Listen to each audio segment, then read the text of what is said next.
Disclaimer, I am not an Ajith fan.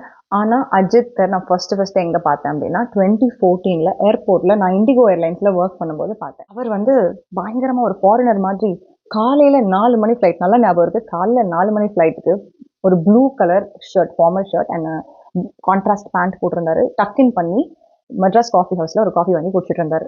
அவரோட ப்ரைவசியை யோசிச்சு நாங்கள் வந்து அவரை டிஸ்டர்ப் பண்ண வேணாம் அப்படின்னு சொல்லிட்டு பார்த்துட்டு ஒரு ஸ்மைல் மட்டும் பண்ணிட்டு அவர் போயிட்டாரு. ஒரு ஆக்டரா இல்லாம அவர்கிட்ட இருந்து நம்ம நிறைய விஷயங்களை கத்துக்க முடியும். அதுல ஒரு விஷயத்தை பத்தி தான் நான் இந்த வீடியோல பேச போறேன். Dress according to the occasion அப்படிங்கறத ரொம்ப பிலீவ் பண்ற ஆள் நானு. அதை நான் பெர்ஃபெக்டா பண்றனோ இல்லையோ, I will try my best to dress right for the occasion. Dubai car race போனது, சிஎஸ்கே மேட்ச், இப்போ பத்மபூஷன் அவார்ட், அதுலலாம் அவருடைய ட்ரெஸ் சென்ஸ் பாத்தீங்கன்னா ஆப்டா அக்கார்டிங் டு தி அக்கேஷன் இருக்கும். மை லைஃப் மை ரூல்ஸ் அப்படின்னு நம்ம சொல்லலாம். என் இஷ்டம் என்ன வேணா போடுவேன். Of course it's your choice. ஆனா அந்த அக்கேஷனுக்கு ஏற்ற மாதிரி நம்ம ட்ரெஸ் பண்ணும்போது ஆட்டோமேட்டிக்காக நம்மளுடைய பர்சனாலிட்டி இம்ப்ரூவ் ஆகுது, ரெஸ்பெக்ட் இன்க்ரீஸ் ஆகுது, மற்றவங்க நம்மளை பார்க்குற விதமே மாறிடுது. ஸோ அவருடைய பர்த்டே ஆன இன்னைக்கு நம்ம ஒரு விஷயம் அவர்கிட்ட இருந்து கற்றுக்கலாம் அப்படின்னா, dress according to the occasion.